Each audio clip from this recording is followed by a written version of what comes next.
दोस्तों, क्या आपके घर में भी कुछ इस तरह के टूटे हुए प्लास्टिक के टब या फिर बाल्टियां वगैरह कुछ भी होता है और आप सोचते हैं कि इसका तो इस्तेमाल नहीं हो पाएगा अपने गार्डन में? तो आपकी ये सोच बिल्कुल गलत है, क्योंकि आज मैं इसी का इस्तेमाल करके अपने गार्डन में लगाने वाली हूँ ये सुंदर से पौधे। तो भाई देखिए पूरा वीडियो कि किस तरह से ये कार्य आपने करना है। जय श्री राधे दोस्तों, शाम का समय हो चुका है, पूरे 7 बज चुके हैं और इस समय मौसम एकदम सुहाना सा होता है। मतलब अभी मुझे आ रही है बिल्कुल ठंडे ठंडा कूल कूल वाली फीलिंग, क्योंकि सूर्य देवता जो है वो हमें टाटा बाय बाय कर रहे हैं। और इस समय ना काम करने का आनंद भी बहुत ज्यादा आता है, बट लाइट नहीं होती, उस वजह से पौधों की जो खूबसूरती है वो कम हो जाती है। तो मेरा मन नहीं करता है अभी काम करने का, बट दिन प्रतिदिन धूप बढ़ रही है तो धूप में भी काम नहीं होता, तो भाई काम करना कब है फिर। तो आज मैं सोच रही हूँ कि भाई फ्लैश लाइट की सहायता से ही आज हम करेंगे अपने गार्डन में काम, और वो भी ऐसा काम कबाड़ से जुगाड़ वाला। कल मेरी माताश्री हमारे पड़ोसियों से पौधे नहीं बल्कि लेकर आए हैं ये बड़ा सा टब, जो कि कुछ इस तरह से टूट चुका है। और ये टब है प्लास्टिक का, बहुत बुरी हालत में है ये। तो भाई जब निकिता जी हैं इनके गांव में, तो इनको कोई भी चीज फेंकने की जरूरत नहीं है। मेरी माताश्री पूरा भरोसा दिला के आए हैं कि मेरी बेटी कैसे भी करके इसमें प्लांट लगा लेगी। तो चलो भाई, इतना विश्वास अगर दिलाया है उनको तो लगाते हैं फिर इनमें प्लांट। काम थोड़ा मुश्किल है पर नामुमकिन तो नहीं, बातों से नहीं, अब काम करके भी दिखाऊंगी। तो जैसे कि इसके नीचे का जो हिस्सा है टूट चुका है, गार्डन में तो रखने से रहे इसको और कहीं और भी नहीं रख सकते। मैं सोच रही हूँ कि इसके लिए मैं जगह बनाऊंगी सेपरेट यहाँ वाले पोर्शन में, वो भी ईंटों की सहायता से कुछ क्योंकि अगर हमने इसे इस लकड़ियों वाले स्टैंड के ऊपर रखा तो फिर ये दोनों साइड इस तरह से प्रेशर डालेगा, और ये टूटा हुआ है तो इस प्रेशर को ये इनहेल नहीं कर पाएगा, ये फिर टूटता टूटता पूरा टूट जाएगा। हम कुछ ऐसा जुगाड़ बनाएंगे कि एकदम बैलेंस रहे, इसकी साइड्स पे ज्यादा इम्पैक्ट ना पड़े। तो अभी देख लीजिए, मेजरमेंट कर लेते साथ में। इसकी इतनी एरिया है, मतलब इतना एरिया ये कवर करेगा। तो ये जो खाली एरिया है यहाँ पर भी ईंटें रख देते हैं ताकि जब प्रेशर पड़े तो एकदम बैलेंस रहे सब कुछ। तो देखिए दोस्तों, अभी हमारा ये जुगाड़ एकदम सेट हो चुका है। ड्रेनेज होल्स की इसमें कोई भी ज़रूरत नहीं है, क्योंकि हर एक पोर्शन से ये ऑलरेडी कटा फटा हुआ है। अब टर्न आती है इतने बड़े कंटेनर को सॉइल मिक्स के साथ भरने की। तो भाई इतना बड़ा कंटेनर सॉइल मिक्स के साथ अकेला नहीं भर सकता, और ये ज़्यादा वजन भी सहन नहीं कर पाएगा, इसीलिए हम इसके निचले पोर्शन को भर देंगे इस तरह के गार्डन वेस्ट के साथ। बट उससे पहले मैं सोच रही हूँ कि ये जो एरिया कुछ ज़्यादा कटा फटा है, इसमें कुछ ऐसा चीज़ डालते हैं जो कि इसे कवर कर दे। तो मेरे गार्डन में पड़ा हुआ है ये वाला लिफाफा, तो चलो इसे थोड़ा कटवट कर एडजस्ट करते हैं अपने पॉट में। और अभी देखिए दोस्तों, मैंने एक और जुगाड़ कर लिया है। ये तो मैंने डाल दिया ना, इससे हमारे ये छेद सारे कवर हो गए, जिससे कि हमारा कोई भी मटेरियल बाहर नहीं जाएगा, चाहे वो सॉइल मिक्स हो। वैसे सॉइल मिक्स तो जाएगा ही नहीं बाहर। और दूसरी, जब मैंने इसे इस तरह से लगाया तो ये वाला जो पोर्शन था ये बाहर की तरफ जा रहा था। तो ये देख लीजिए, ईंट की मदद से ही मैंने इस वाले पोर्शन को भी सेट कर दिया। ईंट यहाँ पे लगा दी है जो कि इनर साइड इसके पोर्शन प्रेशर डालेगी, जिससे कि ये बाहर की तरफ नहीं जाएगा, और इसका ये कटा फटा हिस्सा इससे कवर कर दिया। चलो भाई, इतना कार्य तो कर लिया है। अब इससे भरते हैं गार्डन वेस्ट के साथ, फिर बनाते हैं सॉइल मिक्स, फिर लगाते हैं प्लांट। काफी लंबा प्रोसेस है, समय भी बहुत तेजी से चल रहा है। चलो फिर कार्य करते हैं। और दुविधा वाली बात तो आज ये है कि आज मेरे पास गार्डन वेस्ट ही नहीं है। मुझे अपने गार्डन से ऐसे पौधों को हटाना पड़ेगा जिनको मैं हटाना भी चाहती हूँ, और उनका समय भी जा चुका है। जैसे कि ये डेलियाज, ये डेलिया तो एकदम हेल्दी है, बट जो मर मुर रहे हैं डेलिया, जिनमें कीड़े वगैरह पड़ रहे हैं, उनको आज काट दूंगी मैं। फाइनली दोस्तों, ढेर सारा गार्डन वेस्ट मैंने अपने गार्डन से निकाल लिया है। ये जितने भी पौधे, जितनी भी पत्तियां मैंने निकाली हैं, ये सारी ख़राब हो चुकी हैं। देख सकते हैं इस तरह की हैं ये सारी पत्तियां।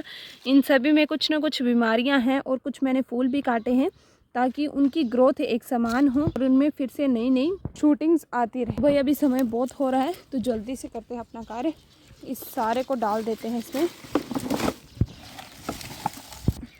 और अभी देख रहे होंगे आप सभी, मैंने सनफ्लावर्स भी निकाल दिए हैं। तो इसे निकालने के पीछे का रीज़न है कि इनके इन वाले पॉइंट्स में देख सकते हैं आप सभी, आपको क्या दिखाई दे रहा है, थोड़ा ध्यान से देखेंगे तो इनके पॉइंट्स में मिलीबग जो है वो तैयार हो चुके हैं। वाइट कलर्स वाले जो होते हैं ना, वो इन सभी में तैयार हो चुके हैं। और मुझे तो इनमें और कोई फ्लावरिंग पॉइंट नहीं दिख रहा है, इसलिए मैंने सोचा कि चलो अब इसे भी यहाँ से निकाल देते हैं।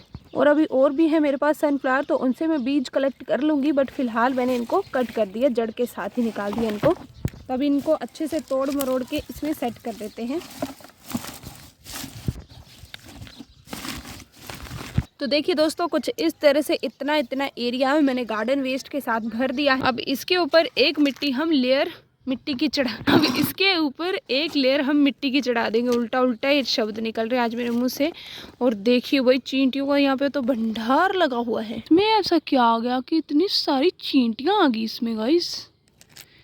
ओ माय गॉड, बहुत सारी हैं ये तो ये जो चींटियों वाला सॉइल मिक्स था, मैंने ये इस गार्डन वेस्ट के ऊपर परत चढ़ा दी है इसकी। अब इसे फैला देते हैं अच्छे से। ये चींटियाँ निकल जाएंगी खुद ब खुद, चींटियों की टेंशन नहीं है। और चींटियाँ हो मिट्टी में तब भी आपने कोई टेंशन नहीं लेनी है, क्योंकि चींटियाँ क्या करती हैं, वो नीचे से लेकर ऊपर तक गेड़ी मारती हैं, मतलब आती जाती हैं, जिससे कि मिट्टी में होल्स बन जाते हैं और मिट्टी में हवा पानी सब कुछ आराम से पहुँच जाता है। तो चींटी वाली मिट्टी की आपने टेंशन कोई भी नहीं लेनी। अभी भी ये पॉट काफ़ी बड़ा है और अभी भी इसे चाहिए गार्डन वेस्ट। तो थोड़ा और गार्डन वेस्ट या फिर किचन वेस्ट में लेकर आती हूँ और उसे डालती हूँ इस वाले एरिया में, क्योंकि पॉट हमने एकदम हल्का रखना है। थोड़ा भी हैवी हुआ तो इसके अंजर पंजर सारे कहाँ गए जाएंगे हमें भी पता नहीं चलेगा। ये दोस्तों, अभी मैं ना ये गार्डन वेस्ट लेके आई हूँ अपने ग्राउंड फ्लोर से। आज मैंने ग्राउंड फ्लोर का भी जितना भी वेस्ट था, मतलब पत्तियाँ वगैरह काटने वाली थी, वो सारी काट दी। ये मैंने आस पड़ोसियों का मटेरियल उठाया आज, और थोड़ा घास वगैरह भी, और थोड़ा लहसुन प्याज के छिलके भी हैं। अगर आपके पास भी इस तरह के बड़े बड़े कंटेनर्स होते हैं फिल करने के लिए, तो भाई आप वेजिटेबल्स के पील्स वगैरह, छिलके वगैरह का इस्तेमाल कर सकते हैं। सूखी पत्तियाँ वगैरह सब कुछ इस्तेमाल कर सकते हैं। तो देखिए अब इतना भर गया, तो इतना काफ़ी है अभी। और साथ में आज मैंने नीम ऑयल बनाया था, तो ये नीम की पत्तियाँ हैं कुछ, इसको भी डाल देते हैं।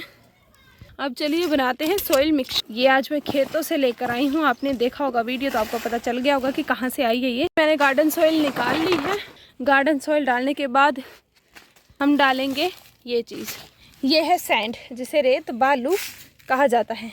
तो भाई इसे भी ऐड करेंगे, क्योंकि इससे मिट्टी जो है वो भुरभुरी बन जाती है, मतलब मिट्टी चिकनी नहीं रहती है। अगर मिट्टी चिकनी हो तो पौधे मरने के बहुत चांसेस हो जाते हैं, क्योंकि उस चिकनी मिट्टी में पानी सूखता नहीं है, पानी ड्रेनेज होल्स तक पहुंचता नहीं है, और वो मिट्टी को एकदम सेट करके रख देता है। देखा होगा आपने मेरे कई सारी ऐसी वीडियोज़ में, जिसमें पहले मुझे जब सॉइल मिक्स बनाना नहीं आता था, मैं जब सैंड का प्रयोग नहीं करती थी, तो तब मिट्टी जो है वो पूरे तरीके से सेट हो जाती थी और पौधे मरने लग पड़ते थे। इसीलिए अब अपनी सभी गार्डन सॉइल में जब सॉइल मिक्सचर बनाती हूँ तो सैंड का ज़रूर इस्तेमाल करती हूँ।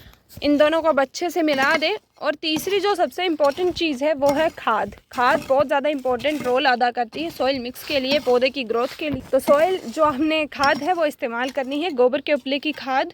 गोबर के उपले को पानी में डिप करके रखना है और फिर उसका इस्तेमाल करना। अभी समय बहुत ज़्यादा हो चुका और अभी मेरे पास गार्डन में खाद नहीं पड़ी हुई है, और खाद लेने के लिए मुझे बहुत दूर जाना पड़े। इसीलिए मैं सोच रही हूँ सॉइल मिक्स बना देती हूँ, उसके बाद लिक्विड फर्टिलाइज़र और साथ में कल खाद भी इसमें ऐड कर दूँगी। अगर आपके पास अभी खाद अवेलेबल है तो आप फटाफट से उसे ऐड कर दीजिए। तो अब इन दोनों चीज़ों को अच्छे से मिक्सअप करके डाल देते हैं कंटेनर में। तो अभी देखिए दोस्तों, जो हमने बनाया है गार्डन सॉइल वो मैंने इसमें डाल दिया है, और कुछ इस तरह से हम इसे फैला देंगे अपने पूरे पॉट में। और देख सकते हैं आप सभी, हर एक कोने से हमारा पॉट एकदम फिट है।